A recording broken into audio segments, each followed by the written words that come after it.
ایران میں فضا سوگبار شہید سپریم لیڈر آیت اللہ سید علی خامنئی کا جنازہ تہران میں گرینڈ مصلی امام خمینی منتقل، دیگر شہداء کے جنازے بھی موجود۔ گزشتہ حسینیہ امام خمینی میں شہداء کے اہل خانہ کو آخری دیدار کروایا گیا، انتہائی رقت آمیز مناظر۔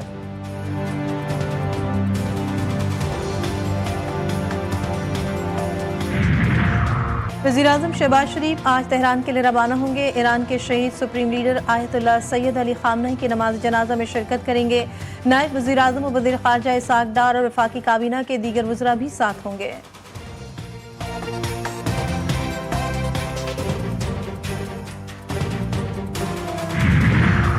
اور بحرین کی درخواست پر سلامتی کونسل کا ہنگامی اجلاس، مستقل مندوب عاصم افتخار نے کہا خطے کے بحران کا پائیدار حل سفارتکاری اور مذاکرات میں ہے۔ ایران نے اجلاس کے انعقاد کو مسترد کر دیا۔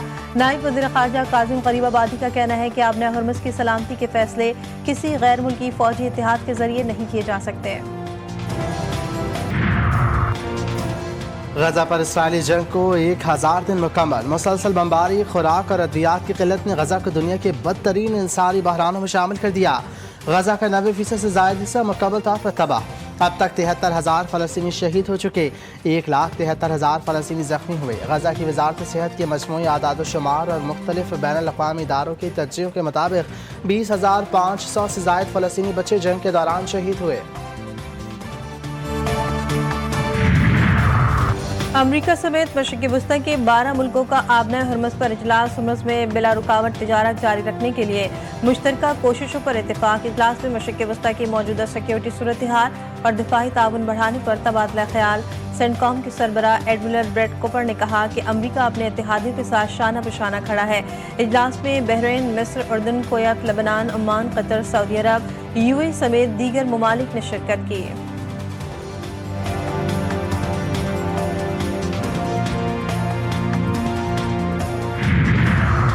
تمام کمرشل جہاز، آئل ٹینکرز آبنۂ ہرمز میں محفوظ راستے کے لیے ایران کے بتائے گئے روٹس کو فالو کریں۔ ایرانی فوج نے صاف بتا دیا، ایران نے آبنۂ ہرمز میں مداخلت سے امریکہ کو خبردار کر دیا۔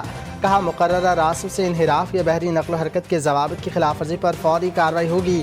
ہرمز کے اطراف امریکی فضائی اثاثوں کی مسلسل موجودگی خطے کی سلامتی کے لیے خطرہ ہے۔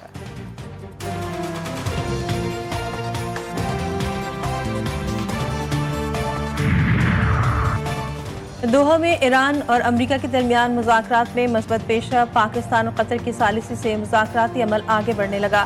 دونوں فریقین کا مذاکرات کا سلسلہ جاری رکھنے پر اتفاق، مفاہمتی یادداشت سے متعلق امور پر تفصیلی تبادلہ خیال کیا گیا۔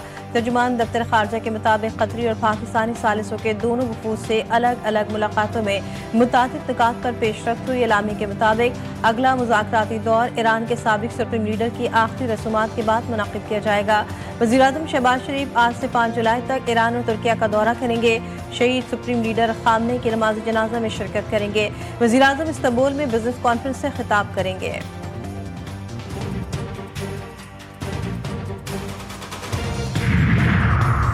نائب وزیر اعظم اسحاق ڈار کا سعودی ہم-منصب سے رابطہ۔ دونوں رہنماؤں نے علاقائی صورتحال بالخصوص دوحہ میں ثالثی کے حالیہ دورے پر تبادلہ خیال کیا۔ ترجمان دفتر خارجہ کے مطابق مذاکرات کے دوران ہونے والی مثبت پیش رفت پر اطمینان کا اظہار کیا۔ دونوں رہنماؤں نے امید ظاہر کی کہ بات چیت مستقبل قریب میں بھی جاری رہے گی۔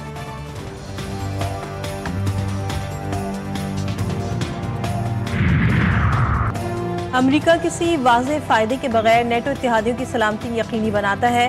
امریکہ کا دفاعی بجٹ 999 ارب ڈالر ہے، برطانیہ کا صرف 90.5 ارب ڈالر ہے۔ امریکی صدر ٹرمپ نے کہا امریکہ نیٹو اتحاد میں کسی بھی دوسرے ملک کے مقابلے میں سب سے زیادہ دفاعی اخراجات برداشت کرتا ہے، دیگر رکن ممالک اس کے مساوی کردار ادا نہیں کر رہے۔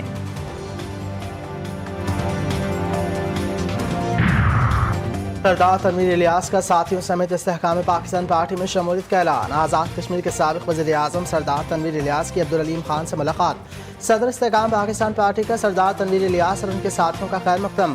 IPP میں شامل ہونے والوں کا عبدالعلیم خان کی قیادت پر بھرپور اعتماد کا اظہار۔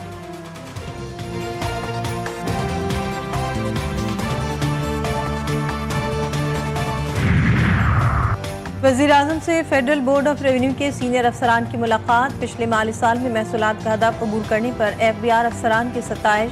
شہباز شریف نے کہا مالی سال 2025-26 کے لیے تاریخی ریونیو ہدف حاصل کرنا اہم سنگ میل ہے۔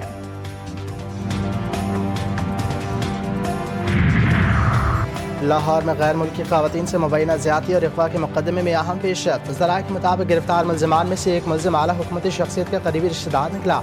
متاثرہ خواتین کی درخواست پر تھانہ ڈیفنس سی میں مقدمہ درج کیا گیا. مقدمے میں مرکزی ملزم محمد رضا ڈار سمیت 5 افراد نامزد. SMW-5 سب مرین کیبل میں خرابی. ملک بھر میں بعض صارفین کو انٹرنیٹ سروس رفتار اور کنیکٹیوٹی میں عارضی مسائل کا سامنا. PTA کے اعلامیے کے مطابق اتھارٹی انٹرنیٹ ٹریفک کی صورتحال کی مسلسل نگرانی کر رہی ہے. خرابی کی وجوہات جاننے کے لیے ٹرانس ورلڈ ایسوسی ایٹس اور SMW-5 کنسورشیم تکنیکی تحقیقات میں مصروف ہیں. سروسز کی جلد بحالی کے لیے متعلقہ اداروں سے مسلسل رابطہ جاری ہے.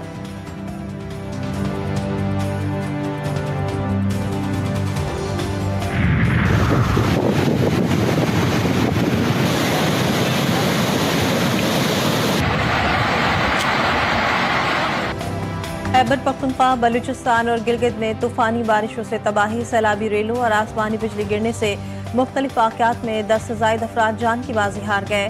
متعدد افراد زخمی. چترال میں سیلابی ریلوں نے متعدد مکانات، مساجد، سڑکوں، کھڑی فصلوں اور باغات کو نقصان پہنچایا.